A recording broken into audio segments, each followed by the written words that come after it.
Fast fact: human error accounts for 95% of cyber attacks, which makes them preventable. I'm Drew Thomas, and you're listening to Bank Chats.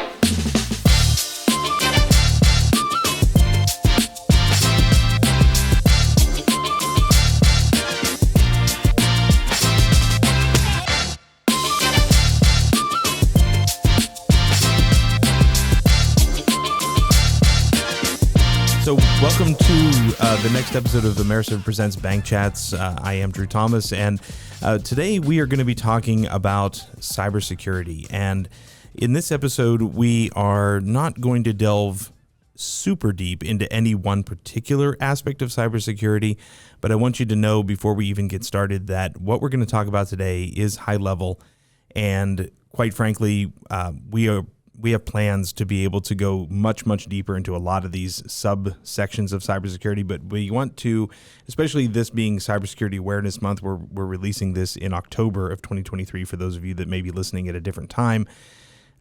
It's really important to start to understand what cybersecurity is and how that relates to your financial health and education.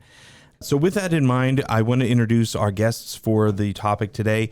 We have Kevin Slonka and Michael Zambotti from St. Francis University in Loretto. And welcome, gentlemen. We really appreciate you being here today. Thank you. Glad to be here. Hey, thank you. Yeah, absolutely. Thanks for having us. So I'm just going to randomly pick somebody because I don't want to play favorites. So Kevin, we'll start with you. Clearly the favorite. Yeah, just give maybe a little bit of background about your education and your history. Sure.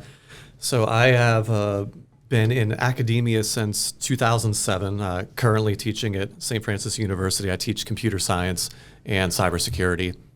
I've also worked in industry since around 1999 for various government contractors around the area. Let's see, got my doctorate at Robert Morris. Various IT certifications, not going to bore anybody with that whole list. But my focus in cybersecurity is kind of more on the offensive side, what most people would call hacking. Oh, okay. Excellent. And Mike, did you want to go ahead and give us some background about yourself as well? Sure, absolutely. I went to Penn State University, graduated from Penn State, and graduated with a degree in finance. And I worked in the financial sector as financial advisor for about 10 years. Then I went back to school, got my master's in cybersecurity, and I've been teaching and working in cybersecurity for about the past 5 or 6 years. So where my focus is a blend between the financial sector and cybersecurity, where they intersect, and also looking at cybersecurity as a business problem, not necessarily just a technology problem, but a business problem. This is something that impacts companies across the board, from profits to their customers to their potential customers. So looking at it in that respect. Yeah, I was reading something, and I may be misquoting myself because I'm doing this from memory, but the total number of fraud-related events in businesses last year was in the billions for the United States alone, I believe. No, absolutely. And look no further than the newspaper. If anybody's reading the newspaper or whatever news website you read, the casinos, MGM and Caesars, recently have been in the news. Both had cyber incidents, and it looks like Caesars paid out about $30 million in ransom. Clorox, which is a company that you wouldn't think maybe is a big cyber target, they had an attack back in August, and it's going to impact their supply chain out to next March. Wow. After the news came out, they're required to file to the SEC, and the stock fell several percent. So there was definitely a business impact. It's not just a technology thing where they say, hey, we had a ransomware attack and our technology doesn't work. It's impacting the shareholders. It's impacting people that want to buy Clorox wipes. You might go to the store and not see so many Clorox products, and because they're having supply chain issues. So there's a real world impact to what we see in the cyber world. So before we get too deep into any one particular example or whatever, let's talk about just what is cybersecurity. I mean, that's a term that is thrown around a lot. You hear it on the news, but what exactly does that entail? Yeah, I mean, for most people, you probably know what security is, right? Like locking your house, keeping your person safe, things like that. This is really the same thing. It's just, the combination of two words, cyberspace and security. So it's doing all those same things, but to your online presence. So I'm sure that we all, if you're listening to this podcast, access our bank online. We have an app on our phone. Everybody probably shops online. So one way or another, you have personal information online, credit card, address, social security number in some places, like your bank's website. So just being able to protect that, that's generally what we're talking about when we talk about cybersecurity. It's protecting the data that we deem sensitive. Mm-hmm. And it's not exclusively, I think that, there are a number of people who think that if they're not particularly active online, I know that I'll just use an example from my personal life. My dad is not a technology guy. He got his first iPhone last year, and it was mostly because his flip phone broke, and I had one sitting in a drawer, and I said, you're getting a smartphone. But even if you're not particularly active online or in a cyberspace like that, you're still should be concerned about cybersecurity. Oh, absolutely. I like to always tell people, you can never have touched a computer ever, but do you have a house with a mortgage? All of that information that you filled out, wrote on those papers, are stored on your bank's servers, which are connected to the internet. So if your bank got hacked, all of your information goes with it. So you could be living out in the middle of nowhere, but if you're a human being with a social security number, your data is on the internet somewhere for somebody to be able to steal. And I think you made a good point. So using a mortgage as an example, since you said about filling out mortgage papers. If you bought your house 30 years ago, is that still something to be worried about? How long does your bank keep that information, and would it have been transferred from paper to digital whenever they moved their servers and created new things? I mean, that's a good question for you. Just from personal experience, I know in the medical field with doctors' offices, some of them are very slow to convert their old paper records to digital records. But my assumption would be that every company will at some point do that. So eventually, if you bought a house in the 50s, your data is going to be on a server somewhere. Yeah. And banks are pushing people toward, not pushing people, but strongly recommending people look at the app, look at the ways to, don't just wait for your monthly statement to come in. Yeah. So you're seeing more people adopt that technology, even people that are older, and, sometimes we think, older people, they don't use technology. Well, I look at my father, he's in his 70s. He uses technology every day. My grandmother is in her 90s. She does online banking. So people in that age group, I think, are still using the technology. And I'm sure there's some people that don't use it. But like Kevin said, even if you don't use the technology, whoever you're interacting with does. So your information is digitized. It's computerized. It is possibly available to somebody who would like to see it that might have malicious intentions. Yeah, and you're absolutely right. I mean, I use my dad as an example of the group that does not generally use technology. My mother is the same age, and she has a laptop. She's online every day. She's doing stuff on her phone. She's taking pictures. She's doing everything that you might expect of someone younger. So you're absolutely right. It's not just an age group thing. Older people might use technology. Younger people might shun technology to a certain degree, but that doesn't mean that it's not that cybersecurity isn't something that you should be concerned with either way. Right, even things like email. Email is a very large attack vector. You see a lot of scams come in over email. They're called phishing scams. I'm sure we'll go into that in detail, how they work and how the attackers might operate. But even people maybe that don't use online banking might use email and might have a situation where they get an email that says, hey, something happened to your bank account. And the attacker tries to activate your brain in a fear, uncertainty, and doubt and get you to act before you have a chance to think about it. And hey, I better do something. My account's been compromised. I better interact with this person who's telling me this. It looks like it came from my bank. Yeah. So that kind of dovetails right into the question that I was going to ask next was the most common cyber threats that individuals and businesses, which I'm sure Mike can talk a lot more about in detail, will face. So it sounds like email, phishing scams, those are probably some of the most common, but what other types of scams should people be aware of? Or how does, maybe scams is a bad term, what other types of cybersecurity events should people be aware of? Well, I mean, Mike mentioned phishing, which is probably the biggest, for most people to get those emails that try to trick you into doing something. But not only email, there's a similar attack called smishing. We love these weird words in cybersecurity, but it's the same thing, just over SMS, text message. So you can get the exact same thing from a text message. click this link to reset your password or whatever. And if you fall for it, I mean, who knows who you're giving your information to. So a lot of the attacks that people have to be aware of are just things that are, like Mike said, they're trying to play on your fear or your emotions to make you react without thinking. And I think both of us can agree that whenever we teach this stuff, that's really what we try to tell people. Just stop and think. Take a minute. Does this make sense? Should I really click on that? Yeah, and what I've seen too is that it's not always people trying to make you.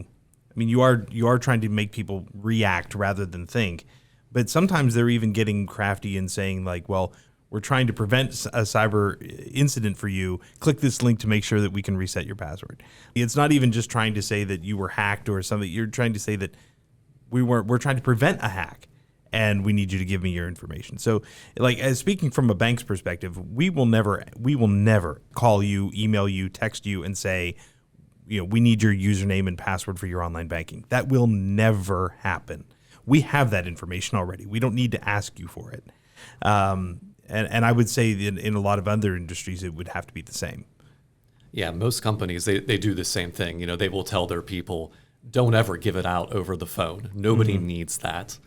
And like you said, with those emails, I mean, that goes back to rule number 1 of email. Stop clicking on things. Like, never click a link. Even if the email looks like it's from a friend, it might not be, right? Phishing attacks are really good.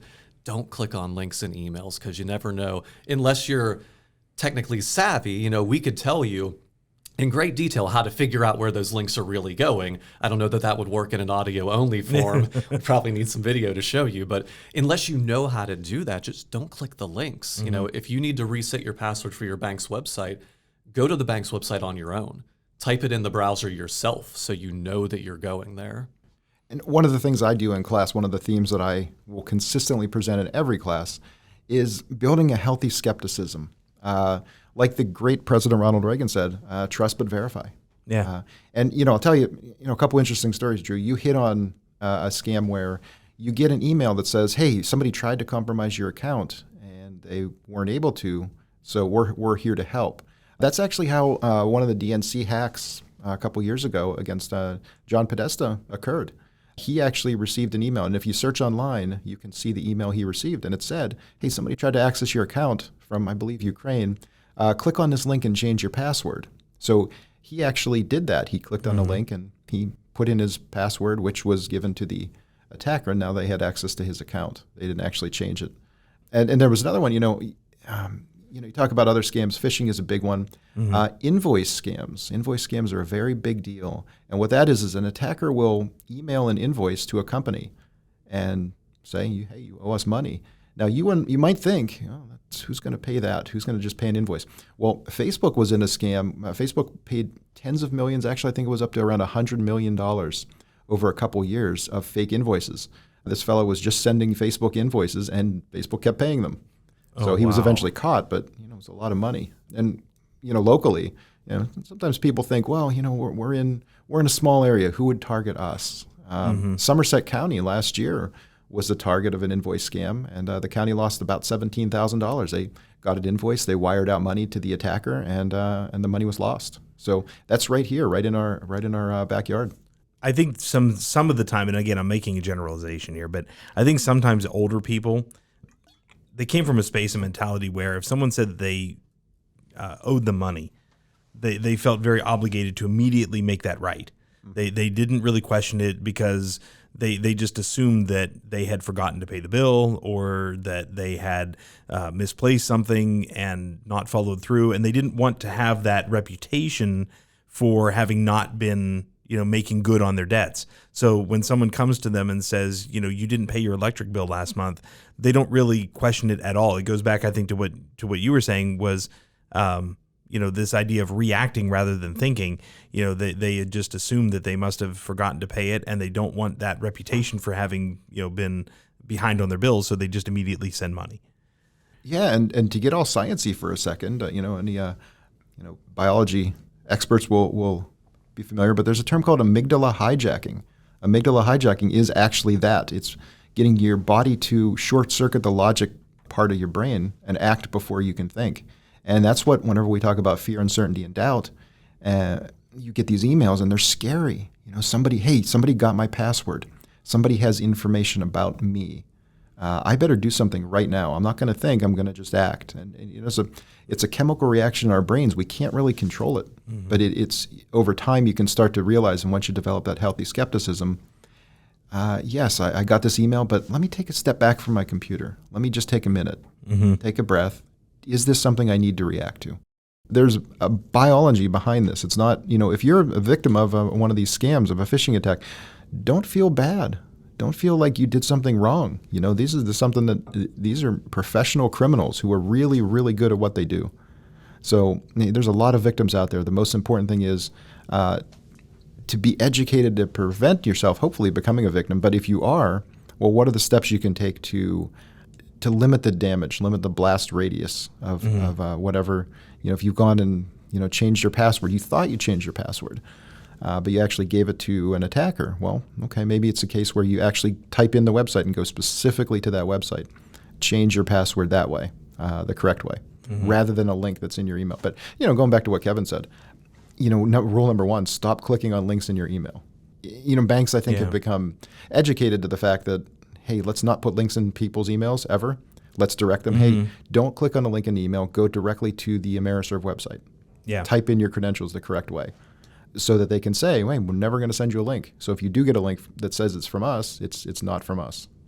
Yeah, it is a difficult thing sometimes because, from a banking perspective, we're sending out communications at times that involve accessing things like privacy policies and letting them know, like we're legally obligated to tell you, like, hey, your bank statement is now available if you're receiving them electronically, because you're not getting that envelope in the mail anymore, right?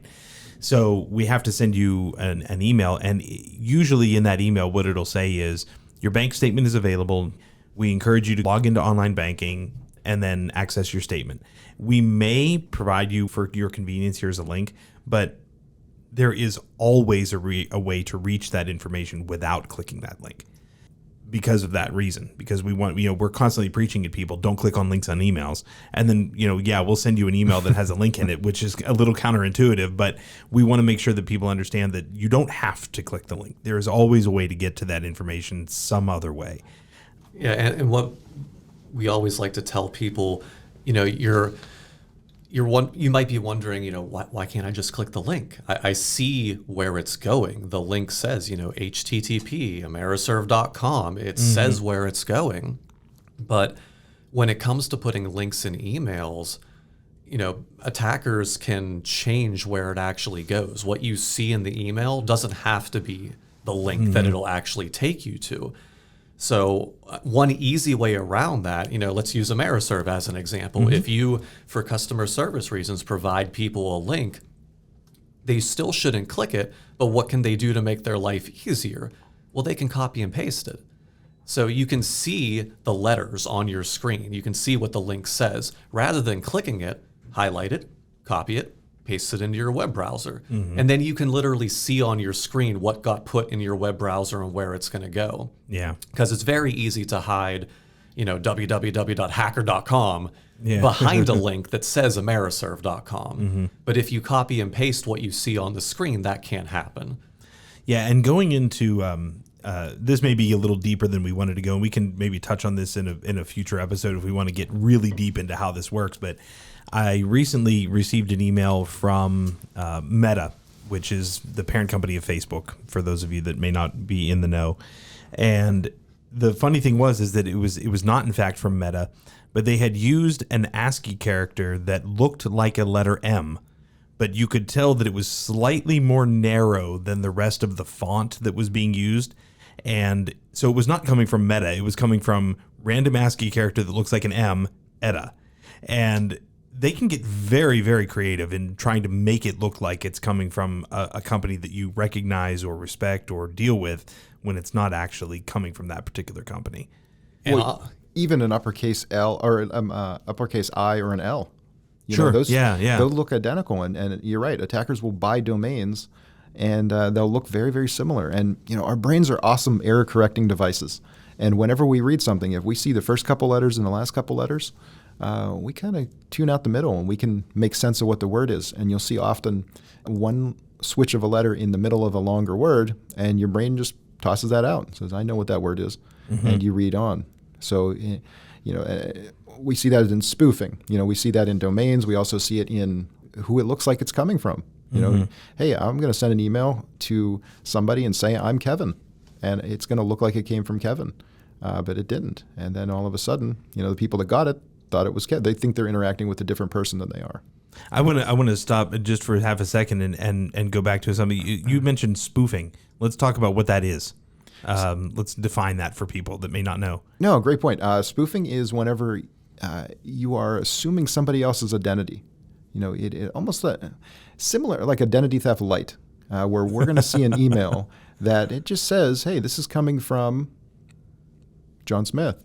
Okay, so you look at where it says from, he says John Smith, and it's coming from John Smith. You're not reading any further. You've got the information, especially if it's somebody you know. I'll tell you a funny story that several years ago, my mom actually got an email that was spoofed, and it was spoofed in that it looked like it was coming from me. Okay, and it said, hey, great news, I'm recommending this new weight loss product. And we're at this family event, and my mom kind of sheepishly said, "Hey, did you recommend me this diet pill?" I was like, "No." I was like, "What?" And she's like, "I got this email that said it was from you," and I was looking into it. I was like, So whenever we went back to her house, I looked at the email and said, okay, it's definitely not from me. And there are ways to look at the technical details, but it's really about having that healthy skepticism. Does this make sense? Okay, this email that looks like it's coming from somebody I know. And to find out somebody you know, it's easy to look you up online, see who your relatives are. Anybody can do that, and attackers will take advantage of that. So I think that goes to one of the other terms that I think we may have mentioned, but I wanted to sort of touch on is social engineering. The idea that, what you put out on the internet, you may put it out there for completely benign reasons, but people can use that at times to try to make things look more legitimate. Yeah, this is something that I actually teach my students how to do in our ethical hacking classes. And I'm sure Mike also teaches it in some of his open source intelligence classes, that we can take the things that people put online and make really good guesses about what your email might be, what your username might be, what your password might be. A lot of people, when they're making their passwords, they make them something that somebody who knows information about them might be able to guess. A lot of people might use their dog's name or, their family name or something easy to guess. So the more you put on Facebook, the more you put on LinkedIn, the more, I'm sure everybody have seen these on Facebook when people say, I just want to see, what my friends will say. And there's like a 30-question survey that they copy and paste asking you, what's your favorite movie? What was your favorite vacation? If you fill those out, you're giving attackers everything they need to make really good guesses about what your password is or anything about you, like those security questions. If you forgot your password and it makes you answer 3 questions to prove that you're you, those were probably some of those things that you answered in that Facebook post. So you've just been social engineered and you didn't even know it. People were able to just trick you into giving out information that you probably shouldn't be giving out to random people online. So, less is more. Don't fill out those stupid surveys. Don't post things that you don't need to post. And more importantly, don't accept friend requests from people you don't know just so your follower count goes up on Instagram. Yeah. Like, I know that means a lot to some people, but don't do that. Yeah. I was going to ask a question. One of the things that I had read at some point, and I don't know if this is a good idea or not, you mentioned security questions that a lot of people, businesses and stuff will present to you to confirm your password or to reset your password. You don't actually have to answer the question that's asked of you. Right. How does the bank know what state I was born in? They don't know. You can put anything. Yeah, so I mean, you could choose the question, what state were you born in, and the answer could be your favorite color. Right. As long as you remember that you changed the answer, the prompt doesn't really have to correlate to the response you provide. Don't outsmart yourself, right? Exactly. Yeah. Whenever you go back in, you have to remember what you put down. But, I think social engineering, you brought up a really interesting concept. Sometimes whenever people think cybersecurity and hackers, what comes to mind is that person with a hoodie, hunched over a computer, typing away and doing all these very, very technical things. Some of the classes that we have, we teach extremely technical things where you can break into a computer. And that's what people will think a hacker looks like. Sometimes a hacker will do something called social engineering, which means they're using non-technical methods to get you to do something that is not in your own best interests. And it could be something as simple as a phone call. Many, many scenarios. There's a 2-minute video on YouTube of this woman, and if you saw her, you'd never think hacker.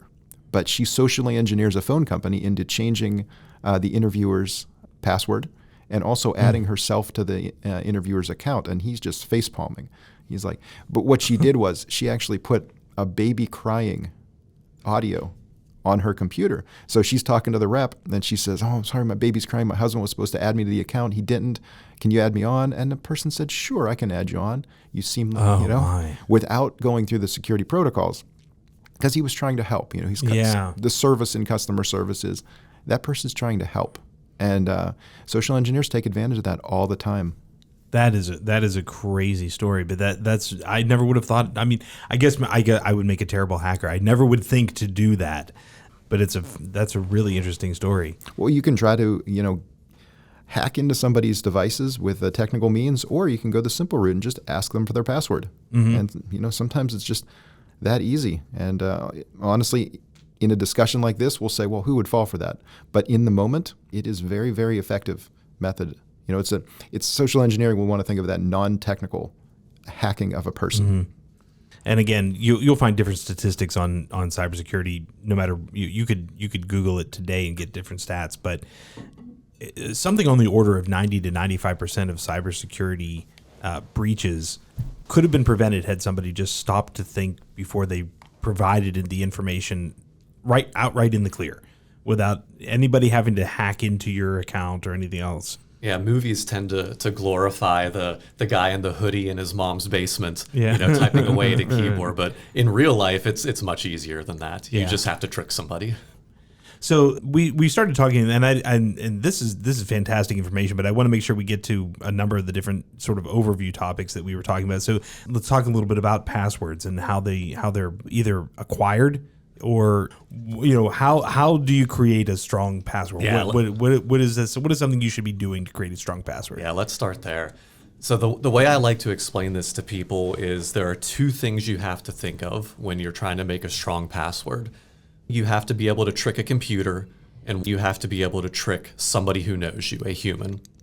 So tricking a computer, how do you make sure that hacker with a supercomputer can't break your password? Mm-hmm.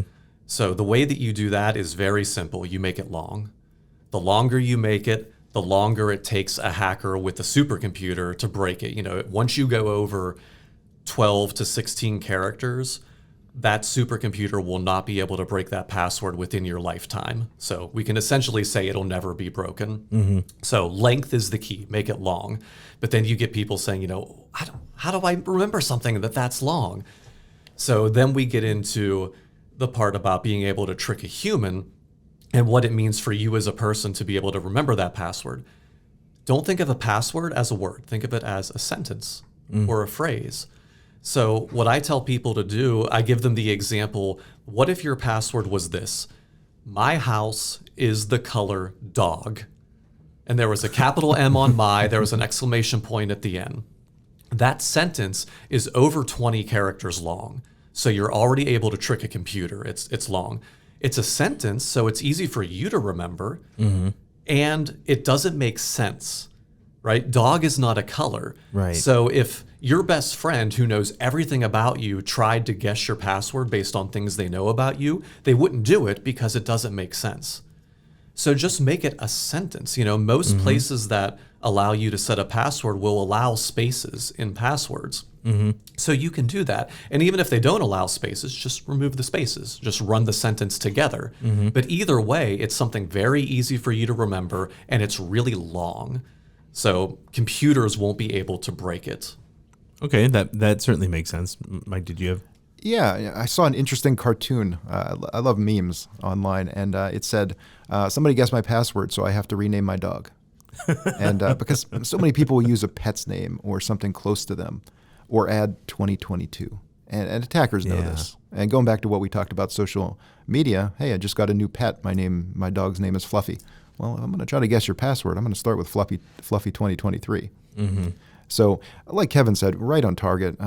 Think about a passphrase. Think about a sentence. You have the length of that thought that is going to be something that's close to you. And whenever you look into words, hey, what winter 2022, or so things like that, the attackers will guess those. And like whenever Kevin mentioned the supercomputers, there's libraries of possible passwords, popular passwords. They'll try all those first. And if you have a sentence, you have a passphrase, it's not going to be in any of those, what we call dictionaries of popular passwords. Okay, so we're talking about how to create a strong password, but what do you do when you have so many passwords to remember? And everybody is telling you to use a unique password for every site or every app you're using. That was the key that I was just going to key in on there. Having different passwords for every site, that's actually a good thing. You should never, ever use the same password for multiple places. So before I answer the real question that you're asking, I just want to touch on this part real quick. So, if you are a person who uses the same password for every site that you have, let's think about why that could be a problem. So, let's say somebody breaks into the McDonald's app because McDonald's has bad security. I don't know that they have bad security, but let's just assume McDonald's does not have bad security. Yes, we are not saying From a this. legal standpoint, McDonald's does not have bad security. But let's just assume that they did, and somebody hacked McDonald's, and they were able to get all of the passwords for everybody's McDonald's account. And you might think, who cares? It's McDonald's. They don't have any of my personal information. I don't care. But if you use the same password for everything, now they also have the password that you use for your email. And you might think, oh, who cares? Who do I email? What am I doing with my personal Gmail? But isn't that email the same email that you use to reset the password for your bank account? And for Amazon, that probably has your credit card saved as well, and all of these other places. So, if hackers can get back to your email, they own your entire life. You don't want them to have access to your email. So if you use the same password everywhere, you're just making it one step easier for the attacker. So use different passwords for everything. And that sounds awful. Oh, absolutely, Kevin. That sounds like, wow, I'm going to have to remember hundreds of passwords. How am I going to do that? How are you going to do that? Well, there are apps out there to help you. I used to recommend LastPass to people, but LastPass recently had a very big lapse in security that we in the government sector have decided let's stop using that. So I don't recommend LastPass anymore, but there are other ones such as 1Password, and that's kind of the one that I tell people to use now. But we call them password managers. So say you want to go make an account, and again, we are not saying go do this because we're not endorsing anything on this podcast. Right. But if you were to pick something like 1Password, that would be a thing that you could use. You remember a single master password to get into this app, and then the app keeps track of all your 100 other passwords for you. So you don't have to remember 100 other passwords. Now, when it comes to that, how do you access the passwords? Right, because if it's being stored in a database of sorts behind your master password, you have to enter that password and then go search out the password for your app and then find it and then enter it. Or do these apps sort of make things a little more streamlined than that in most cases? Some have a plugin where it'll actually plug into your browser, or you can do a copy paste. And honestly, some people, we talked about healthy skepticism, will say, password managers sound great. And then you say, well, where's the password stored? It's stored on someone else's computer or in the cloud, in the application. So you might say, well, hey, I don't really want all my passwords stored in that type of environment, which is fine. You can also get a password manager that's local to your computer.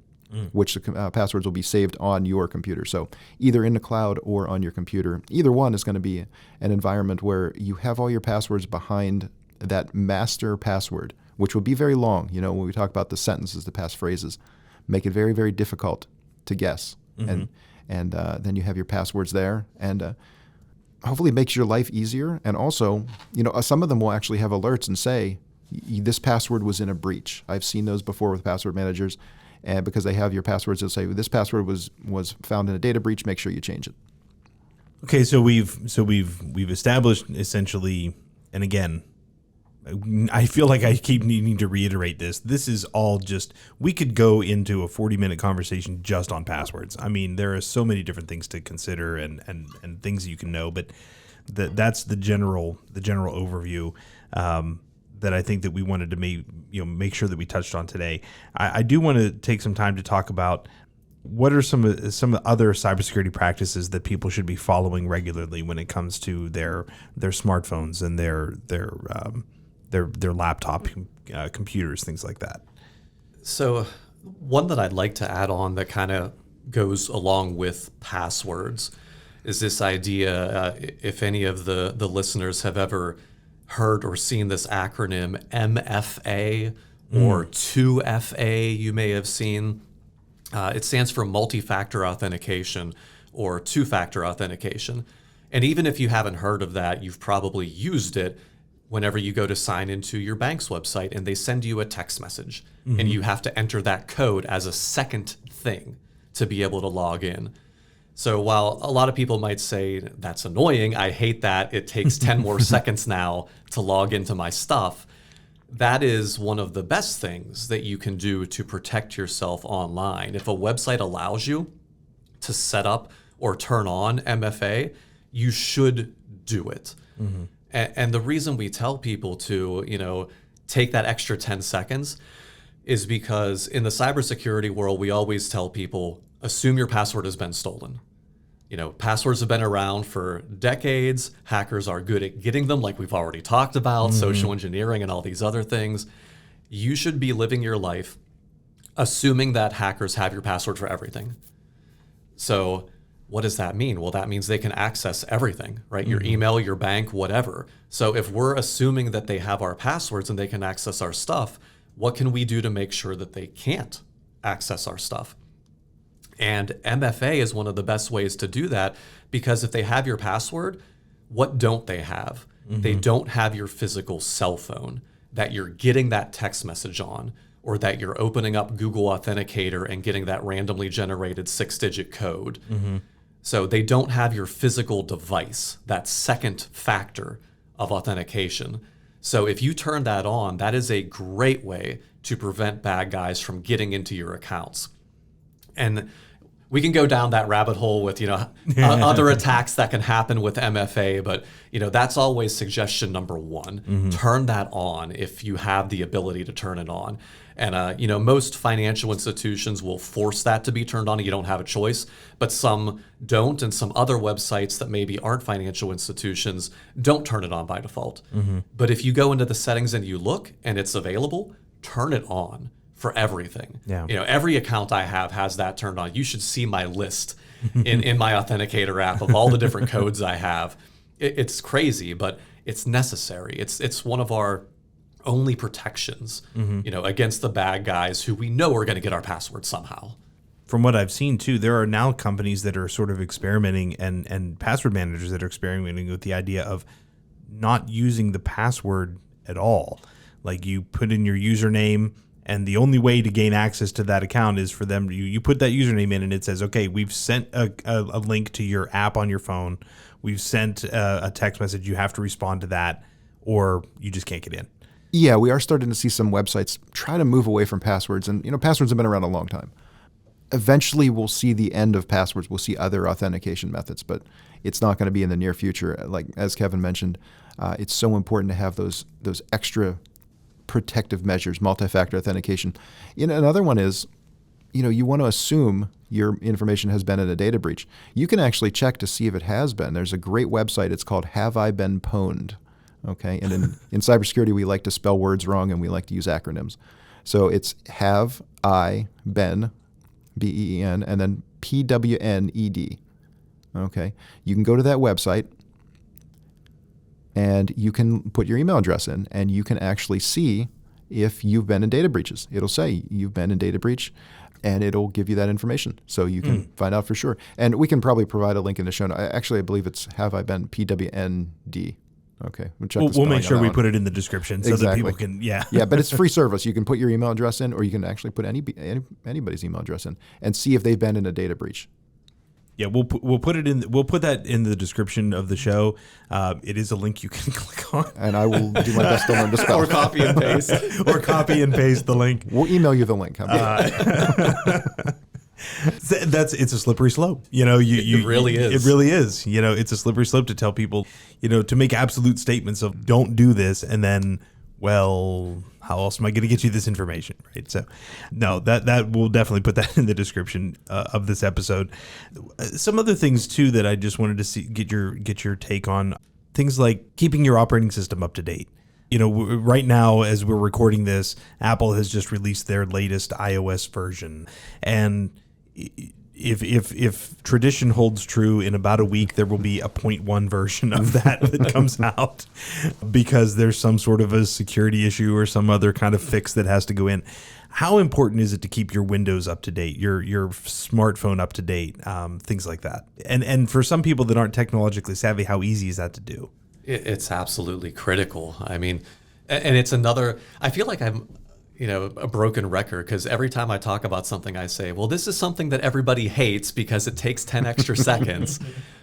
Yeah, doing those updates, whenever you see on your Windows machine that little pop-up that, once a month, Microsoft, we've given it the name Patch Tuesday, because the second Tuesday of every month, Microsoft releases all of their updates that you should be installing. And, why should we do that on our phones, on our computers? It's because these companies are finding vulnerabilities that hackers have taken advantage of. And they know that if we don't fix these, your computer or your phone now has a hole in it that hackers know about, that they can break in and steal your data. So yes, clicking that button to update your machine, once a month, it is going to take 5 to 10 minutes for those updates to install, your computer to reboot. It's going to be a hassle. But again, it's just one of those easy things we can do to make sure that we are protected and our data isn't at risk. Okay. Right. And for these security updates, it is a bit of a hassle for us. It's also a bit of a hassle for the companies. Microsoft doesn't want to have to come out with patches all the time. It's expensive to them. But what it means, every time there's a security patch, that means there was a vulnerability found, not just for Windows or Mac OS, but any of the applications you have on your phone. You'll see there constantly, hey, there's a new update. You always want to have the most recent updates, because you run into a situation where if you have an older one, well, once the vulnerability is exposed, attackers are like, you ever go down to the water, the lake, and throw some food in and all the fish come? Mm-hmm. That's what the attackers look like. That's what we're going for, is that vulnerability. We saw just a couple weeks ago a defense contractor in the UK that makes fencing for military bases. They were breached because they were still running Windows 7. Windows 7 went end of life back in 2020, January 2020. So anybody listening, if you are still running Windows 7, you want to make sure you upgrade to Windows 10 or Windows 11, because Windows 7 they don't have any security patches. Any vulnerabilities found can be actively exploited and are being actively exploited by attackers. So it's just as simple as bumping that up. So wait, I don't want to do that because I don't want to pay Microsoft money. Exactly, right. Yeah. Exactly. But a lot of times you can get a free upgrade. But in a case where you have a very old computer, if you do have to pay for it, great investment. Much better to have the most recent operating system than lose thousands of dollars and hours of your time. We talk about MFA. Kevin mentioned an extra 10 seconds. It's so aggravating. In our fast-paced lives, 10 seconds is an eternity. But we think about it, do I want to be on hold with the bank for hours or sitting there dealing with a cybersecurity event or incident? That's a lot of time. That's a real hassle. That 10 seconds becomes, I wish I would have done that. And honestly, speaking from experience, when we're dealing with identity theft, hours cleaning it up is a really, really good scenario. You're normally talking days, weeks, depending on the severity, it can drag on for quite some time. It can involve litigation. There is a lot that comes from having your identity stolen that is. I agree, Mike. You'll want to spend the 10 seconds. What's the phrase? An ounce of prevention is worth a pound of cure. Yeah, that sounds like it would be apropos in this situation. Yeah, absolutely. So, based on what we've talked about today, some of the key takeaways that people should probably have, and maybe a few resources where they can go beyond the one that we're already putting in the description to try to find some good resources on cybersecurity prevention and things like that. Yeah, so if I was to pick, one let's pick two takeaways because I can't narrow it down to one. Stop clicking on things in emails and enable MFA. If there were two things I would say from this show that you want to go out and do right now, do those two things. It'll probably pay dividends in the future. Mm-hmm. Another one is awareness. I hear this so often from small businesses and individuals as well. Oh, I'm just a small business. I'm just one person. No one's coming after me. If you are on the internet, if you have an email address, if you have access to an application, you are a potential target by what's called an opportunistic attacker, somebody who's just looking for that low-hanging fruit. So you are a potential victim. Even if you're a small business, even if you're just an individual, attackers will find those scenarios. They'll find your password in a password dump. So awareness is important to understand, yes, you could be a potential victim. The positive is there are things you can do. Like Kevin mentioned, stop clicking on links. If you have a link in your email, that healthy skepticism, do I really want to click on this? Do I need to click on this? It says it's from Amazon. Let me just go to the browser and type in Amazon.com and go in that way and see, does that match up with the reality of what this email says? Yeah, and there are a lot of places online that offer free cybersecurity awareness. I don't want to call them courses, but videos that you could watch. I mean, even the Department of Defense, we're not necessarily talking to federal contractors, who are listening to this show, but their cybersecurity awareness training video is free that anybody can sign up and take it. And it covers the basics of pretty much everything we've been talking about. Yeah. So, if you wanted a really good resource to go and learn the basics of what to look out for, just do a Google search for Department of Defense cybersecurity awareness, and you'll find their website and be able to watch their course. I can speak from my own side and say that there is the National Cybersecurity Alliance, staysafeonline.org, where you can go and you can get a lot of really great free information about cybersecurity and information security and things like that. And we'll put, again, a lot of these things in the description for you to find. There is information on the AmeriServ website. If you go to ameriserv.com/fraud, we have a lot of great information links out there that you can find that will be able to try to hopefully help you through some of this information as well. So yeah, gentlemen, I mean, I really, really appreciate your time today going through some of this stuff. And again, really looking forward to talking with you in future episodes to really delve into some of this stuff that we talked about today in more detail, because believe it or not, there is more detail. There is so much more detail. It may seem overwhelming, and we seem to have gotten into some weeds, but believe it or not, there are more things to talk about. Different types of malware and different terminology that's used. I think that we could probably do a significant conversation just on some of these terms that we've tried to identify a little bit throughout our conversation today that are thrown around by people that maybe assume that you know what they are, but maybe you don't. Any final thoughts before we wrap things up? No, not really. Stop clicking Stop things. clicking on links. Just stop. And, I would say ask questions. Reach out to us. We are always happy to engage with you. Any questions you want to reach out and say, hey, I had a specific question. I'd be glad to answer it on a future show. That'd be great. So with that, I think that we'll wrap this particular episode up, and I thank you both very much, and we'll talk again in a future time. All right. Thanks a lot. Yeah, great.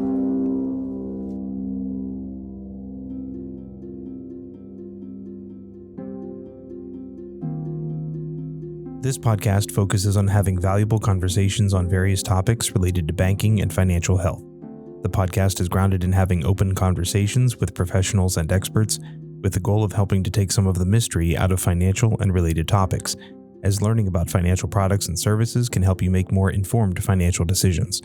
Please keep in mind that the information contained within this podcast and any resources available for download from our website or other resources relating to bank chats is not intended and should not be understood or interpreted to be financial advice. The host, guests, and production staff of Bank Chats expressly recommend that you seek advice from a trusted financial professional before making financial decisions. The host of Bank Chats is not an attorney, accountant, or financial advisor, and the program is simply intended as one source of information. The podcast is not a substitute for a financial professional who is aware of the facts and circumstances of your individual situation.